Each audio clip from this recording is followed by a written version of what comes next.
হে hello everyone, কেমন আছো সবাই? প্রত্যেকদিন আমি জিজ্ঞেস করি, তোমরা আমাকে কেউ জিজ্ঞেস করো না কিন্তু। ওকে, চলো দেখে নেবো তোমার পার্টনারের এনার্জি। আমার মনে হয় না এখানে তোমরা যারা আছো, যারা দেখছো, মানে আমার সাথে কানেক্ট আছো, তোমরা বেশিরভাগই বোধহয় সোলমেটের সাথে ডিল করছো। তোমাদের কানেকশনটা সোলমেট হতে পারে এবং ওনার কিন্তু একটা মিসিং এনার্জি তোমার জন্য প্রায়ই থাকে। কিন্তু যেটা প্রবলেম হয়, ওনার ইগো ব্যাপারটাই কিন্তু তোমাদের সম্পর্কের মধ্যে মেন প্রবলেম। একটু ইগোইস্টিক মানুষ, সহজে কিন্তু মনের কথা মুখ পর্যন্ত নিয়ে আসতে পারেন না উনি।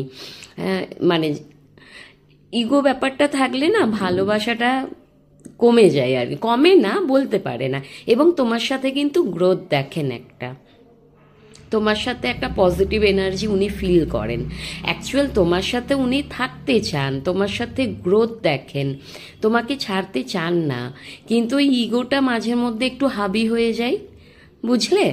এবং একটু স্টকিংয়ের এনার্জি আছে কিন্তু তোমার জন্য, মাঝে মধ্যে একটু স্পাই করেন তোমাকে।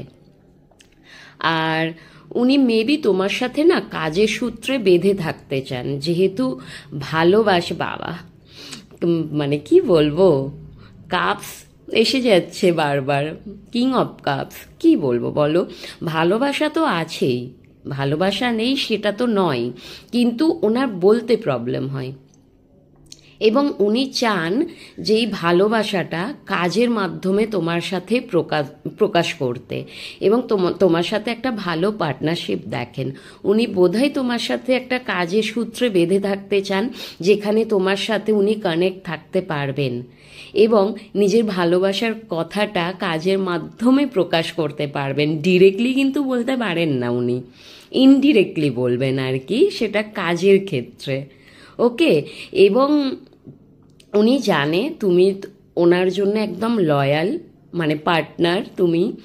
সব দিক থেকে কিন্তু তুমি ওনাকে ফুলফিল করো, একজন বন্ধুত্বের দিক থেকে এবং একজন মানে ভালো কেরিয়ারের দিক থেকে যদি বলতে চাও, সেখান থেকেও মানে তুমি ওনাকে আর কি সব দিক থেকে সাপোর্ট করো। তোমার কাছ থেকে উনি কখনোই কিন্তু মানে তোমার কাছ থেকে উনি সবসময় লয়্যালটিটাই পেয়েছে, তোমাকে ভীষণ ভালোবাসেন, বলতে পারেন না। আজকাল না ভালোবাসার থেকে ইগো ব্যাপারটাকে মানুষ একটু বেশি প্রায়োরিটি দিয়ে ফেলে, এই জন্য ভালোবাসার কথা সবাই বলতে পারে না।